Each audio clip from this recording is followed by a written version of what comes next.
Assalamualaikum warahmatullahi wabarakatuh.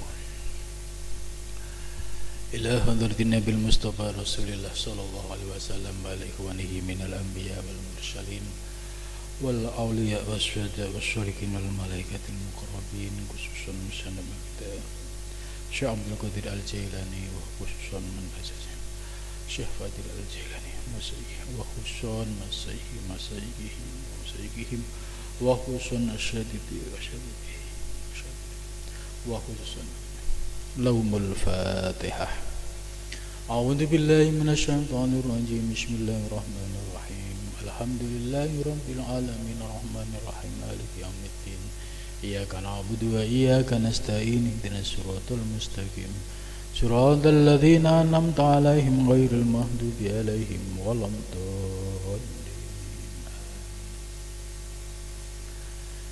Bismillahirrahmanirrahim. Alhamdulillahilladzi 'allamani bi ulumil ulama'ir rasihin wa razaqani bi ulumil ulama'il muwahhidin wal muhaqqiqin wa arsyadani ila tariqil mustaqim. Asyhadu wassalatu wassalamu ala sayyidil wujud wal arwah Nabiyina Muhammad sallallahu alaihi wasallam alladzi jaa bisyari'ah wa tariqah wal haqiqah wal ma'rifah wa ala alihi wa sahbihi ajmain amma ba'du. Subhanaka la ilma lana illa ma 'allamtana innaka antal alimul hakim. La haula wala quwata illa billahil aliyyil azim.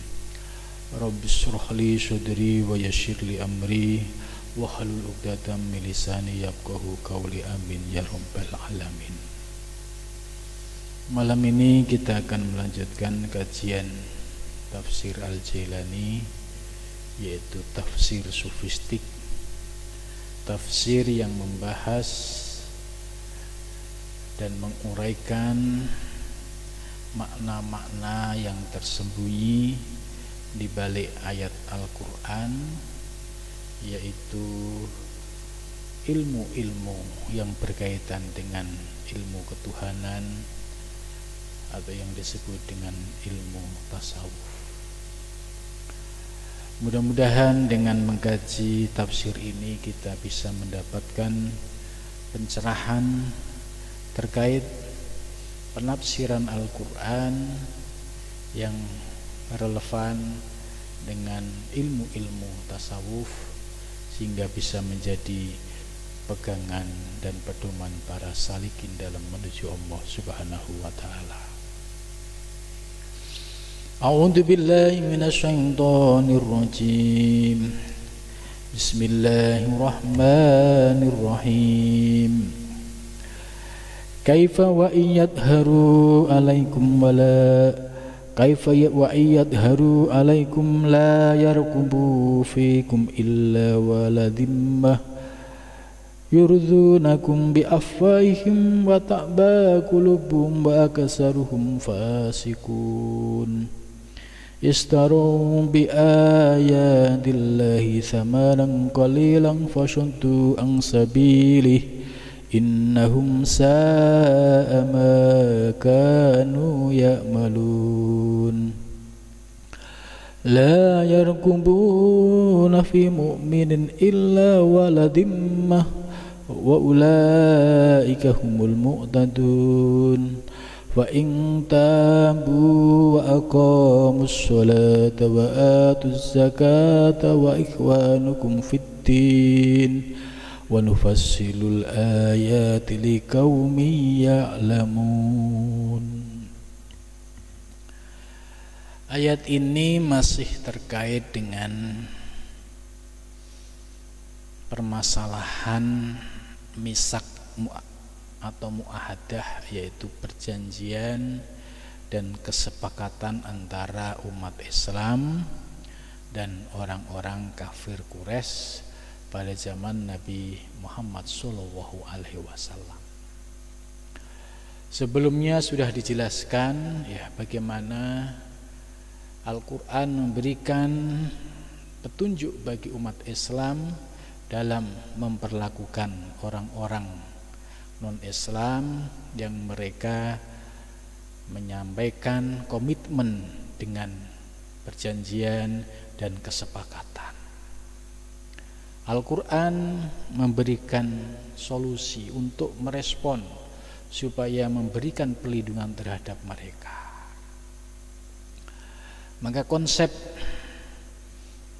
orang-orang non-Islam yang mentaati aturan-aturan dalam sebuah negara dan mereka berkomitmen menjaga kesepakatan dan perjanjian, maka mereka memiliki hak dan perlindungan yang harus diberikan oleh umat Islam kepada mereka. Maka konsep ini sering disebut dengan konsep Darussalam. Ayat berikutnya itu menjelaskan bagaimana kalau mereka ternyata tidak kok berkomitmen. Kaifa wa iyadharu, ya.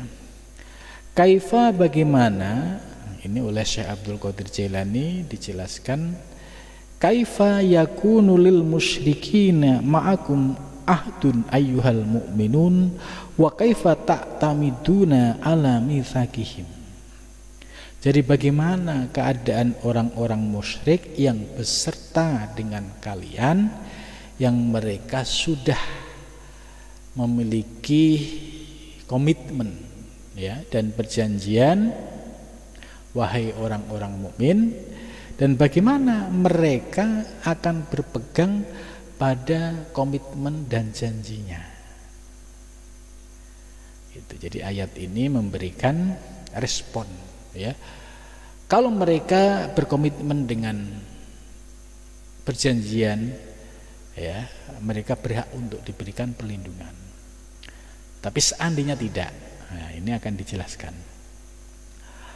Wa iyadharu kaifa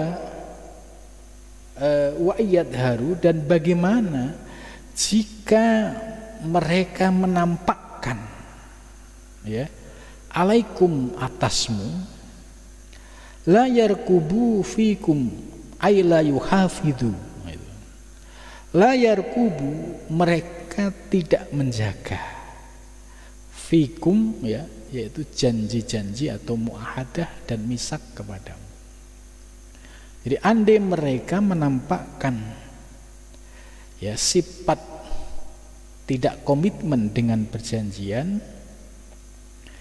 illa waladimah, ya, kecuali tidak ada perlindungan, ya, perlindungan haqqan laziman yaltazimuna riayatuha kal huquqil lati jarat bainal muta'ahdaini bal haluhum annahum, gitu. Jadi orang-orang yang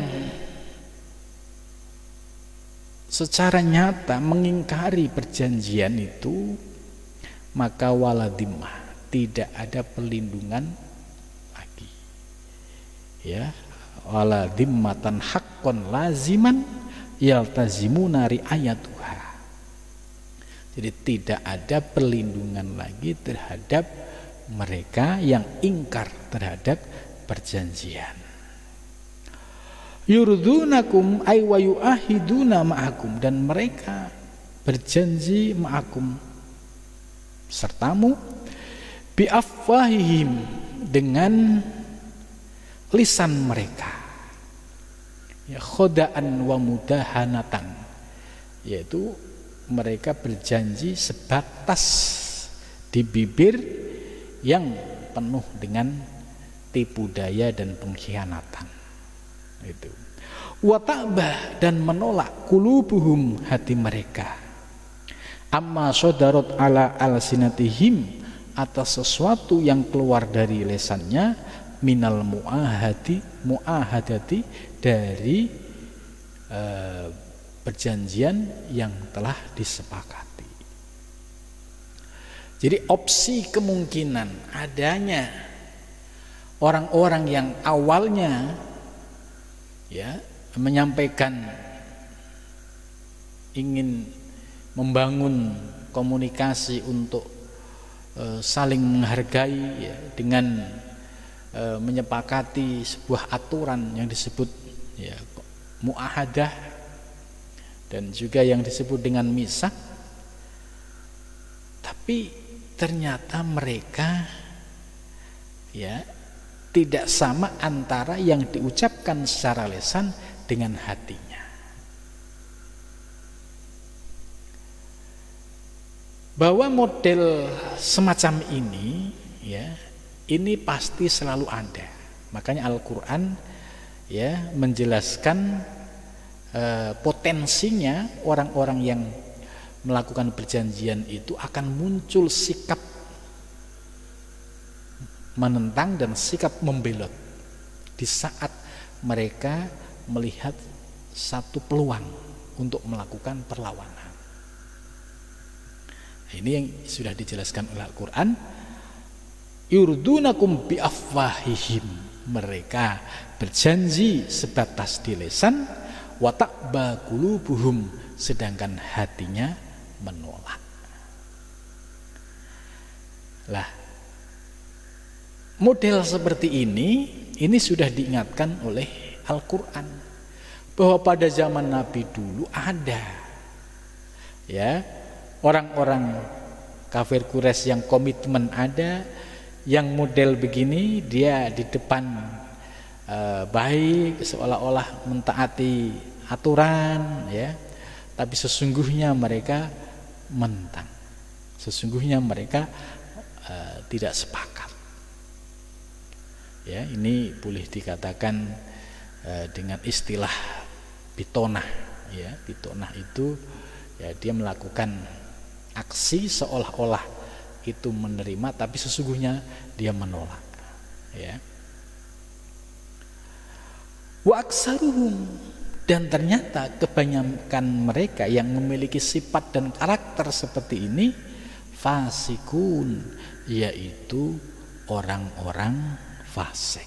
Artinya kalau orang-orang fasik hatinya masih dipenuhi dengan kekotoran, hatinya masih dipenuhi dengan segala macam penyakit, sehingga ketika suatu ketika ada potensi untuk melakukan perlawanan, dia akan menampakkan aslinya. Nah, ini ayat ini ya juga memberikan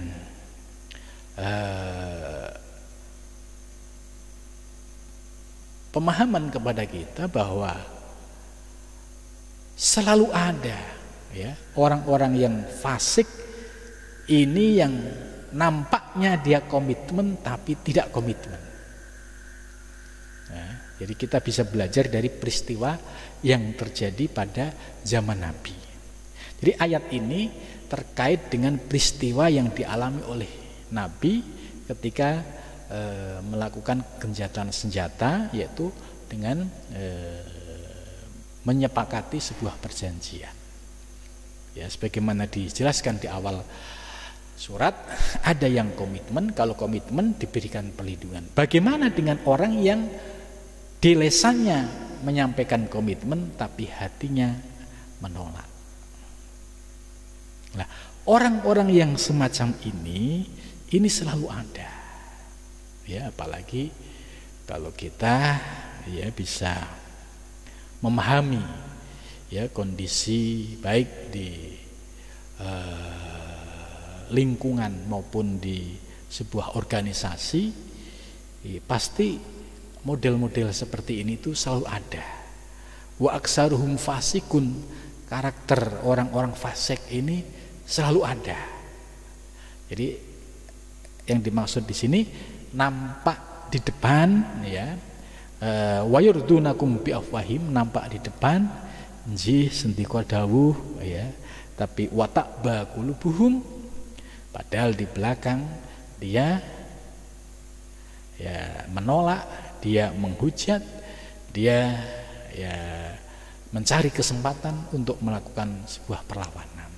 Nah, ini kalau kita paham ayat ini, maka bisa menjadi kewaspadaan kita. Ya, kita tidak boleh terlena bahwa selalu ada orang-orang yang berkarakter fasik, ini selalu ada. Mereka tidak berkomitmen, ya, mereka akan mencari celah, ya, istilahnya suatu saat ada potensi untuk menikam, dia akan menikam. Nah, inilah karakter yang disebut oleh Al-Quran, wa aksaruhum fasikun. Jadi ayat ini, ya, al-ibrah bi umumil labdi la bi khusisi sabab, artinya bahwa substansi ayat ini bisa kita jadikan pegangan rujukan dalam kehidupan zaman sekarang. Artinya perlu menanamkan, ya, sifat-sifat waspada dan harap maklum jika dalam kehidupan selalu ada pro dan kontra, ada yang senang, ada yang tidak, ada yang loyalis, ada yang berkhianat, ada yang bersikap fasik tadi. Itu selalu ada. Maka kalau kita paham peta seperti ini, ya, tinggal lihat siapa yang digerakkan oleh Allah sebagai orang-orang yang fasikun, atau siapa yang digerakkan oleh Allah menjadi orang-orang yang shodikun, yaitu orang-orang yang jujur, yang bisa memegang komitmennya. Lah, orang-orang yang fasik ini, jadi orang-orang yang nampak di depan baik, tapi sesungguhnya dia menyimpan kebencian, menyimpan dendam, menyimpan amarah gitu. Istaru, mereka menjual biayatillah, dengan ayat-ayat Allah, al-munazzalati ala rasulihi, yang diturunkan pada rasulnya, yaitu Nabi Muhammad sallallahu alaihi wasallam. Jadi dalam konteks ayat ini, ya, orang-orang yang hidup pada zaman Nabi Muhammad, ya, ketika mereka perang kalah, kemudian setelah perang kalah mereka masih diberikan hak, yaitu kalau mereka mau mengadakan sebuah perjanjian muahadah atau misak, maka mereka juga akan diberikan pelindungan dan haknya. Tapi seandainya mereka tidak memanfaatkan kesempatan ini, tetap tidak beriman kepada Nabi Muhammad, tidak mau mengikuti ajaran Nabi Muhammad, maka mereka termasuk orang-orang yang menjual ayat-ayat Allah samanan qalilan, dengan harga yang sangat rendah sekali. Artinya mereka perang sudah kalah, terus masih dikasih kesempatan untuk hidup, ya, diberikan haknya, perlindungan, masih tidak beriman, ya, kemudian satu ketika berkhianat. Nah, maka orang-orang yang seperti ini termasuk orang-orang yang tidak mau memanfaatkan situasi yang sebenarnya kalau dia taubat, ya, kemudian mengikuti ajaran Nabi Muhammad, ya sesungguhnya dia akan selamat dunia akhirat. Tapi karena mereka tertutup hatinya, ya, sehingga seolah-olah dia masih ada peluang, kesempatan untuk bisa bangkit lagi, gitu. Ya, sehingga mereka tidak beriman kepada Nabi Muhammad. Lah, orang-orang seperti ini termasuk istaru bi ayatillahi samanan qalilan. Artinya mereka menjual kebenaran, menjual ayat-ayat Allah, ya, mereka diajak untuk bertauhid, mengesahkan Allah, tapi mereka menolak, tidak mau beriman dan masih menyembah berhala. Sama saja mereka ini orang-orang yang menghinakan dirinya. Kenapa demikian? Wa huwa idba'ul ahwiyah al-batilah.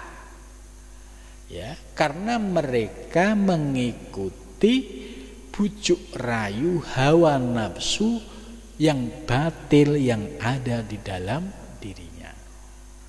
Bujuk rayu iblis tidak muncul secara fisik, tapi berupa bisikan-bisikan negatif. Ngapain beriman kepada Nabi Muhammad? Ya, kamu tetap ya jangan mau percaya. Ya, suatu saat ya ada peluang kita lawan balik. Nah, ini namanya bisikan-bisikan ahwiyah al-batilah, yaitu bisikan-bisikan dari hawa nafsu yang batil yang terus menutup hatinya sehingga mereka jauh dari kebenaran. Jadi di zaman modern ini juga sama, ya. Ketika ada ulama, kiai yang mengajak ya mereka untuk kembali menuju Allah, ya, untuk bertaubat, ya, untuk mengoreksi kekurangan kesalahan diri sendiri, untuk muhasabah, apakah di dalam diri saya ini ada kesalahan antar makhluk atau kesalahan dengan Allah. Kesalahan dengan Allah, cara taubatnya gampang, ya, dengan memohon ampun kepada Allah. Tapi kalau ada kesalahan dengan makhluk, ini yang perlu diselesaikan dengan makhluk tersebut.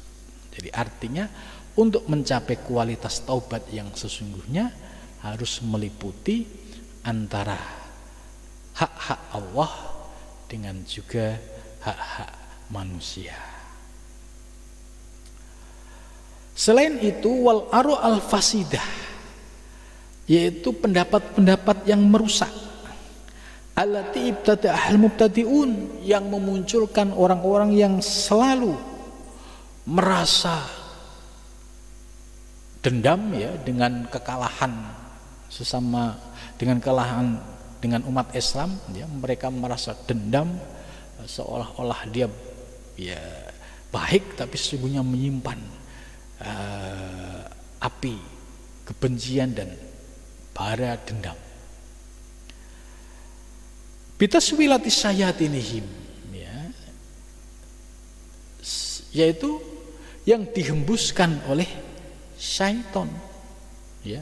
Setan menghembuskan bisikan-bisikan melalui pendapat-pendapat yang negatif dan juga melalui ya keinginan-keinginan yang batil. Nah, ini kalau diikuti oleh orang-orang kafir Quraisy pada zaman itu, maka mereka ya akan selalu melakukan perlawanan terhadap Nabi. Tapi kalau mereka bisa mengalahkan bisikan-bisikan setan ini, ya, dia beriman kepada Nabi Muhammad, niscaya mereka akan menjadi orang yang beriman, ya. Dalam kehidupan sekarang juga sama, ya, ketika ada orang yang mengajak untuk menuju Allah, ya, untuk membersihkan lahir batin kita, tapi selalu saja muncul bisikan-bisikan dari iblis dan setan. Jangan ikutin itu ajaran gak bener, ya. Ngapain ngikutin ajaran itu, ajaran bid'ah, ya. Kalau ajaran bid'ah kamu ikutin, gitu. Padahal ini ajaran yang akan menyelamatkan seseorang di dunia dan di akhirat. Fasaddu, karena dia lebih mengikuti bisikan-bisikan hawa nafsu, ya, yang melalui bisikan ahwiyah al-batilah maupun al-aru al-fasidah diikutin, fasaddu, maka mereka berpaling, ay a'radu wansarufu nufusahum, dan mereka mengikuti nafsunya, ya, sebab bisikan-bisikan yang muncul di dalam dirinya. Fasaddu, mereka berpaling, ansabilihi, dari jalan Allah. Jadi jalan zaman Nabi, ya. Jadi siapapun yang mengikuti ajaran Nabi, ya pasti akan selamat dunia akhirat. Begitu juga di zaman sekarang. Kalau kita konsisten mengikuti ajaran para nabi yang disampaikan oleh para ulama, para kiai, para ustadz, terutama ajaran yang berkaitan dengan perjalanan menuju Allah, kalau kita ikuti bimbingannya, kita amalkan ilmunya, kita barengi dengan riyadhah mujahadah, ya insya Allah kita akan senantiasa bisa istiqomah menuju kepadanya. Tapi kalau kita mengikuti bisikan hawa nafsu, munculnya pikiran-pikiran negatif thinking, pikirannya sudah negatif, jadi susah untuk menerima kebenaran. Maka orang-orang yang semacam ini sesungguhnya mereka telah berpaling dari jalan Allah Subhanahu wa ta'ala. Innahum, sesungguhnya mereka, sa'a, seburuk-buruk, ma, sesuatu, kanu, yang mereka ada, ya'maluna, mereka lakukan. Jadi kalau ada orang diajak menuju kebenaran, kok dia menentang, menolak, yaitu fasoddu an sabilih, dia telah berpaling dari jalan Allah. Lah, orang-orang yang telah berpaling dari jalan Allah inilah seburuk-buruk prestasi yang dia lakukan. Ya, artinya kalau jalan Allah itu lurus ke depan, dia lebih memilih balik arah.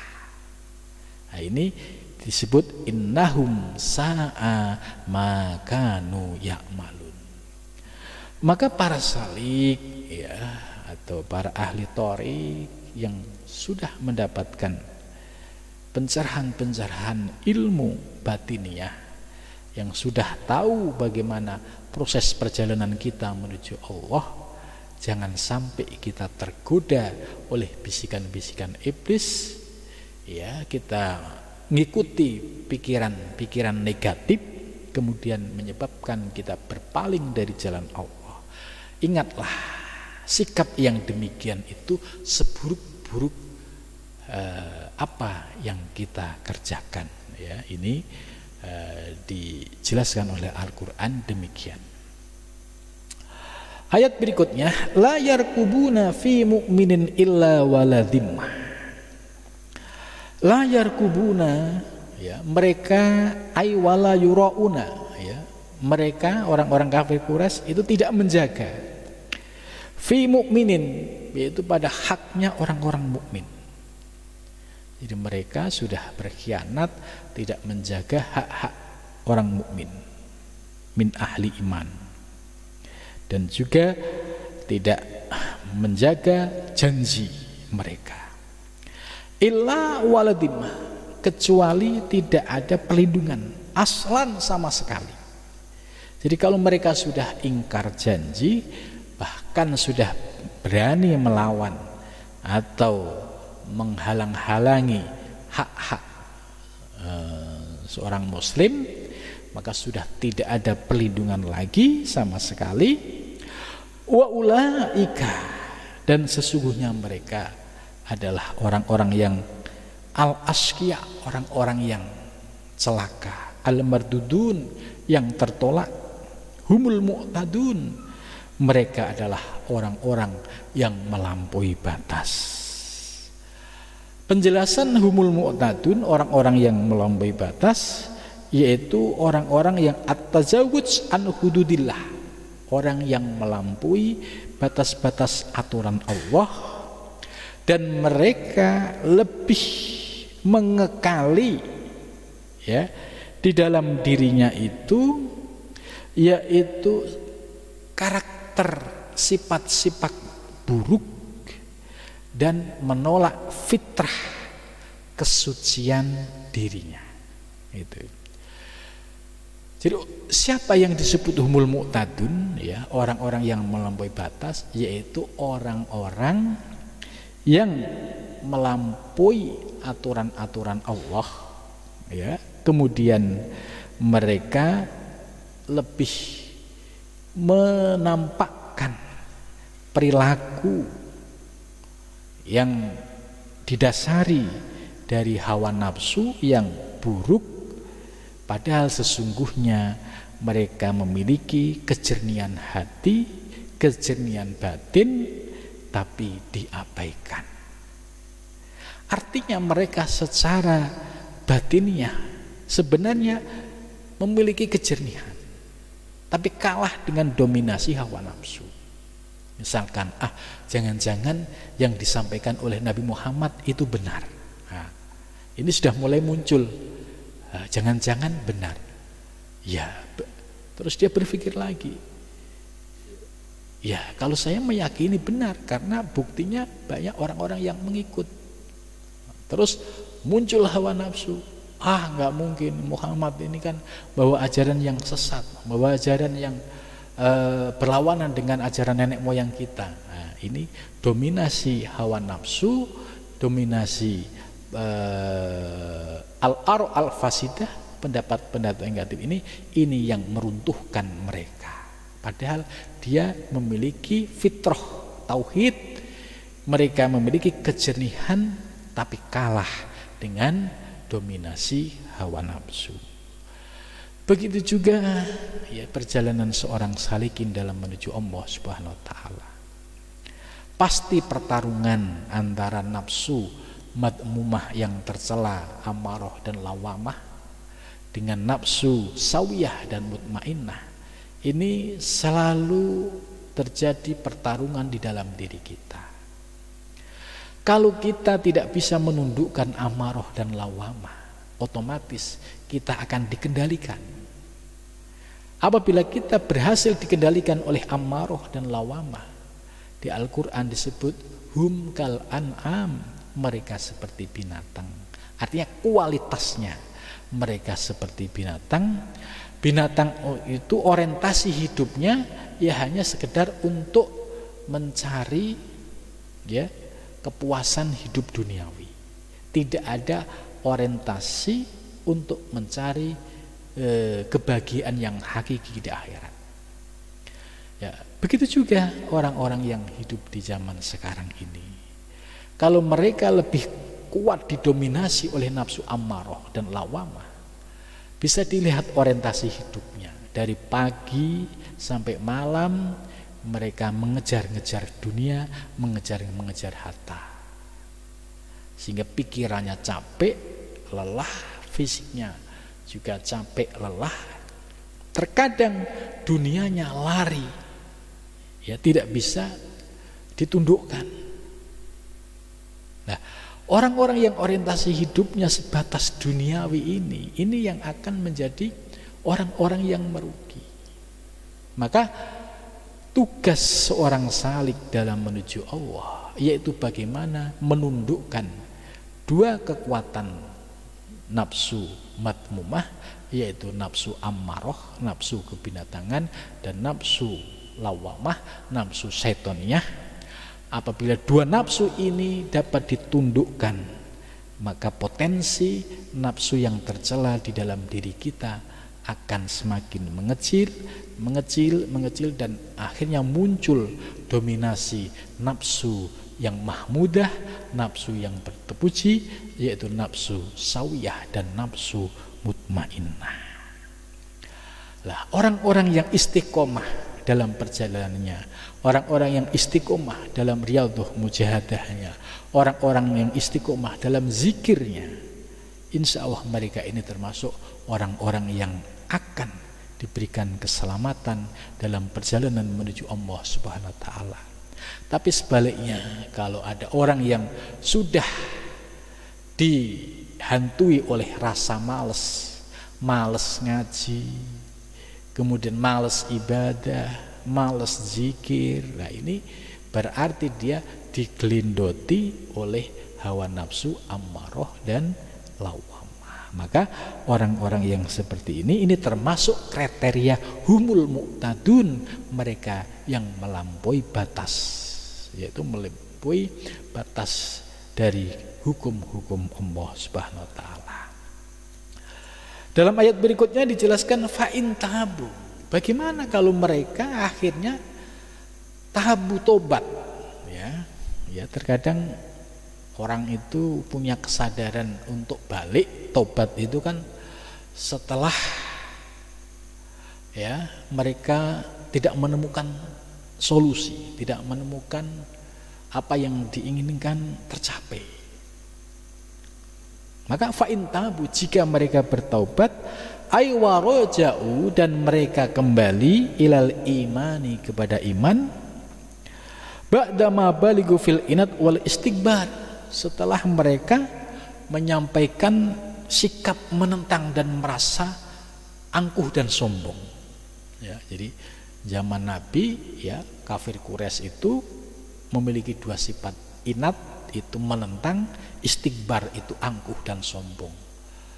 Menentangnya, ya, merasa ajaran Nabi Muhammad dianggap ajaran yang dibikin-bikin. Istikbar, mereka sombong, menganggap Nabi Muhammad itu, ya, dari keluarga orang yang tidak punya. Mereka dari suku-suku yang kaya sehingga muncul sifat sombong. Muhammad itu kan, ya, Muhammad itu, jadi mereka merendahkan. Nah, setelah mendapatkan hidayah dari Allah, akhirnya muncul kesadaran, mengakui tentang kerasulan Nabi Muhammad. Ya, fa'in tabu, dan jika mereka bertaubat, ya, yaitu kembali kepada keimanan, ya, mereka bersyahadat, mengucapkan dua kalimat syahadat, kemudian dilanjutkan wa ba'da ruju'im aqamus shalah, mereka dibuktikan melaksanakan sholat. Jadi kalau ada orang, ya, ingin bertaubat tapi kok nggak mau sholat, ya sami mawon, ya. Padahal di sini lanjutan dari tabu tobat, yaitu realisasi. Apa realisasinya kalau Anda taubat? Yaitu aqamus shalah, melaksanakan sholat. Ya, sholat di sini ya sholat 5 waktu yang menjadi kewajiban kita. Kalau seorang salik ditambah sholat nawafil, karena sholat 5 waktu fardu ini ibarat modal, kita perlu tambahan yaitu nawafil. Apabila kita sudah bisa melaksanakan sholat dengan makna yang sesungguhnya, ya, karena sholat ini juga ada tingkatannya. Ada sholat yang sebatas menjalankan kewajiban, ya, seperti karyawan, ya, takbir salam sudah, terus selesai kabur. Ya, orang yang sholat yang penting sudah mengikuti aturan fikih mulai dari wudhu, kemudian rukunnya sholat dan sunahnya dari takbir sampai salam, selesai sudah, tanpa ada kesadaran sedikit pun mengingat Allah ketika sholat. Nah, ini mereka sudah sholat, tapi sholatnya hanya fisik, gerakan-gerakan, pikirannya lari kemana-mana. Maka sholat-sholat yang demikian ini termasuk yaitu sholat yang levelnya minal ghafilin, orang-orang yang telah lalai di dalam sholatnya. Dan di Al-Quran juga dikritik sholat yang seperti ini. Wailul lil musallin, celaka bagi orang-orang yang sholat. Alladzina hum an sholatihim sahun, yaitu orang-orang yang dalam melaksanakan sholat itu sahun, lalai.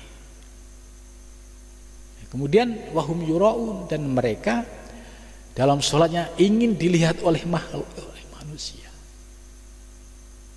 Nah, ketika seseorang belum memahami ajaran tasawuf yang berkaitan dengan bagaimana cara membersihkan kotoran-kotoran batinnya untuk bisa lepas dari sahun, lalai, dan ro'un, yuraun, ya, sifat-sifat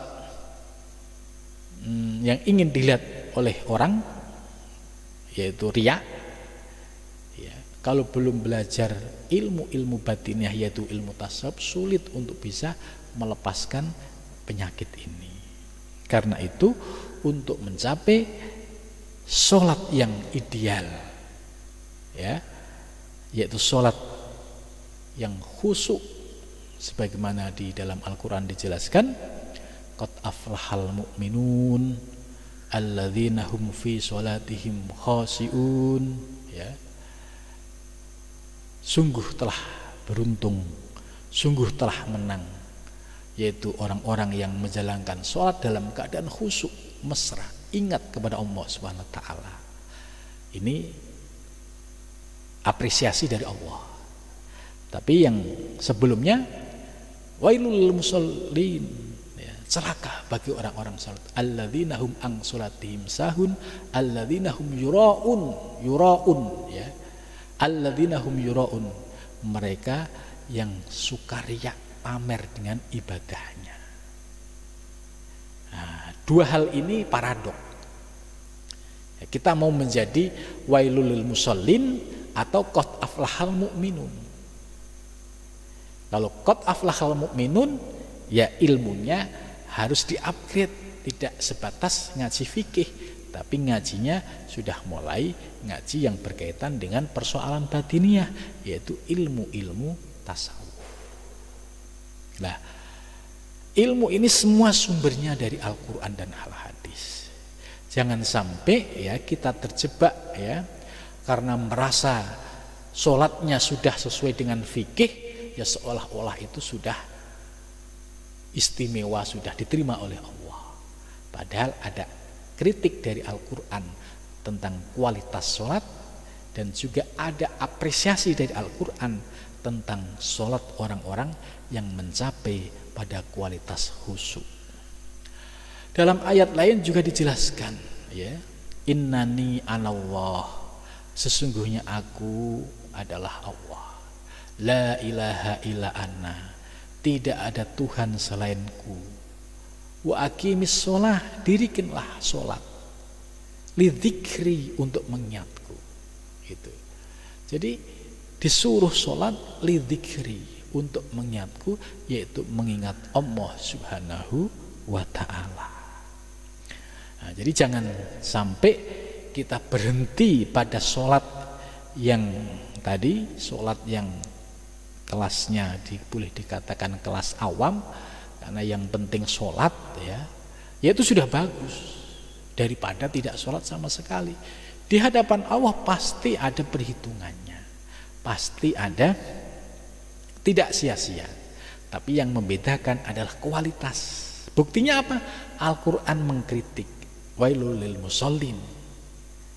Artinya ini kritik buat kita. Oh, berarti kalau kita sholatnya sahun dan yuraun, ini termasuk sholat yang masuk wailul lil musallin. Tapi kalau sholat kita bisa khasiun atau khasiin, berarti termasuk orang yang qad aflahal mu'minun, ya. Wa atuz zakah, dan membayar zakah. Jadi setelah tobat, ya, tobat itu benar-benar tobat yang lahir batin, ya. Dan mendirikan sholat itu juga sholatnya harus terus ada progresnya, ya. Kemudian zakat itu sebagai ujian. Apakah hati kita itu enteng atau berat ketika mengeluarkan zakat? Sebab ini ujian bagi orang yang hatinya masih kebebanan dengan dunia. Orang yang memiliki sifat pelit, ya, itu mengeluarkan zakat, infak, beratnya minta ampun. Karena apa? Perhitungannya matang. Padahal dia tidak sadar bahwa Allah memerintahkan mengeluarkan zakat itu ada tujuannya supaya harta yang kamu miliki itu bersih. Bersih itu tidak ada sangkutan hak-hak orang lain. Apalagi kalau ditambah infak. Infak itu janji Allah akan dilipatkan 700 kali lipat. Ini bagi orang yang beriman. Tapi kalau dia sudah beriman tapi hatinya masih ada penyakitnya tadi, berat, ya. Dia mengeluarkan untuk zakat, untuk infak, berat. Bisa jadi dianggap nggak ada orang tahu ini. Padahal Allah menyaksikan, Allah mengetahui. Nah, orang-orang yang enggan mengeluarkan zakat dan infak, ya, suatu saat ini Allah akan menunjukkan sifat koharnya, sifat maha perkasanya. Ya, Allah akan menunjukkan, ini loh sesungguhnya pemilik harta sesungguhnya adalah aku. Kalian itu hanya mendapatkan amanah. Kalau kalian tidak bisa menggunakan amanah ini dengan sebaiknya, maka akan dicabut oleh Allah Subhanahu wa taala. Nah, fungsi zakat ini adalah al-mutahharah, yaitu mensucikan lidwahirihim, bagian zahir mereka. Artinya zakat ini punya fungsi yaitu menyucikan aspek zahir dan juga memiliki aspek sosial, karena zakat ini diberikan kepada mustahik, orang-orang yang berhak. Jadi uji coba orang yang sudah beriman itu gampang dilihat. Kalau dia zakat, infak kok perhitungan banget, berat banget, ya ini tandanya hatinya masih dipenuhi dengan kecintaan duniawi. Tapi kalau hatinya sudah mulai bersih, ya, tidak merasakan memiliki harta, ya artinya harta itu sebagai sebuah amanah, suatu saat bisa diambil kapanpun, ya, maka dia memiliki himmah, semangat untuk melaksanakan zakat dan infak. Wa ikhwanukum, ya, kalau orangnya sudah taubat, sudah menjalankan sholat, sudah mengeluarkan zakat, wa ikhwanukum fiddin, maka mereka itu saudara dalam seagama. Ini wa ikhwanukum fiddin, ini yang disebut konsep ukhuwah basyariyah, ukhuwah watoniyah, ukhuwah, ya, imaniyah, ya. Ini mereka adalah saudaramu, saudara seagama. Antum bahum sawaun, kalian dan mereka sama, fi suluki thoriqil haq, yaitu sama sedang berjalan meniti perjalanan menuju Allah Subhanahu wa taala, warruju ilaihi, dan kembali menuju Allah. Jadi posisi orang-orang yang menuju Allah, orang-orang yang sudah ada kecenderungan hatinya untuk menuju Allah. Ya, gampangnya orang yang sudah hatinya mulai tertarik dengan ilmu tasawuf, orang yang hatinya sudah tertarik mulai ikut thariqah, orang yang hatinya sudah mulai tertarik dengan mengamalkan zikir-zikir thariqah, ya, sekalipun sebelumnya itu adalah pendosa, tapi dia tobat tabu, dia sudah tobat, aqamus sholah, tertib syariatnya, wa atuz zakah, dan dia komitmen mengeluarkan zakat. Lah, mereka ini adalah ikhwanukum fiddin, artinya mereka sama dengan kalian, yaitu orang-orang yang sedang meniti menuju Allah Subhanahu wa taala. Wa nufassilu, dan kami menjelaskan al-ayati, beberapa ayat, allati adallati ala tauhidina, yang menunjukkan atas tauhid kami, liqaumin ya'lamun, bagi kaum yang mengetahui. Jadi Allah memberikan penjelasan secara rinci tentang ayat-ayat, baik ayat-ayat kauniyah, ayat yang ada di alam semesta, maupun ayat-ayat yang ada di dalam Al-Quran ini, ya, cukup banyak untuk bisa dijadikan sebagai media untuk introspeksi, untuk mengambil pelajaran. Kalau kita bisa mengambil kisah-kisah di dalam Al-Quran, ada Qarun, ya, ada Fir'aun, gitu. Kemudian ada juga yang lainnya. Kalau kita bisa mengambil sejarah ini, kemudian kita bisa melakukan muhasabah, memperbaiki diri, maka ini liqaumin ya'lamun, Allah memberikan petunjuk bagi orang-orang yang telah mengetahui. Wa yasiluna, dan orang-orang yang telah memahami dan mengetahui ini akan sampai ila martabatil yakin al ilmi, ya, mereka akan mencapai pada martabat ilmu yakin, ya. Jadi para salik yang sudah menuju Allah, hatinya yang sudah mulai condong, ya, kembali kepada Allah, ya, dengan istiqomah, mendapatkan bimbingan yang benar, mendapatkan zikir yang benar, kemudian istiqomah di dalam pengamalan, maka wayasiluna ila martabatil yakin, dia akan mendapatkan percikan cahaya martabat ilmu yakin. Ya.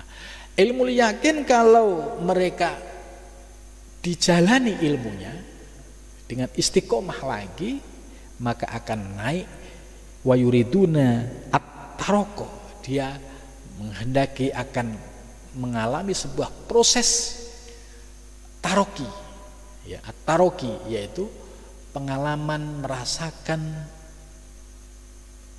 rahasia-rahasia ketuhanan, itu taroki.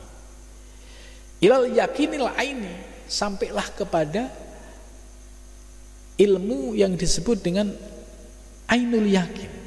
Jadi ainul yakin itu orang yang sudah merasakan pengalaman rohani dari proses dasar ilmu yakin. Jadi ilmu yakin diyakini, diamalkan, istiqomah, itu akan memperoleh yang namanya ainul yakin. Nah, kemudian sampailah kalau istiqomah secara istiqomah terus menerus, sampailah pada yaitu hakul yakin. Nah, perjalanan yang dijelaskan dalam kitab tafsir Al-Jailani ini adalah perjalanan para salik yang menuju Allah Subhanahu wa taala. Sudah digambarkan secara jelas, ya, bagaimana orang yang jalan lurus atau dia mengikuti yaitu bisikan-bisikan iblis atau setan.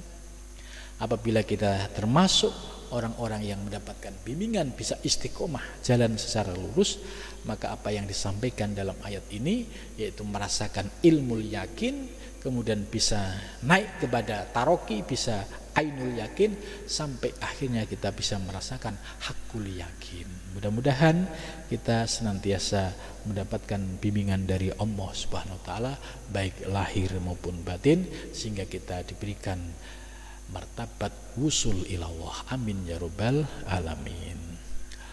Sampai di sini mudah-mudahan pengajian malam ini bermanfaat. Wa wal muwaffiq ila thoriq. Assalamualaikum warahmatullahi wabarakatuh.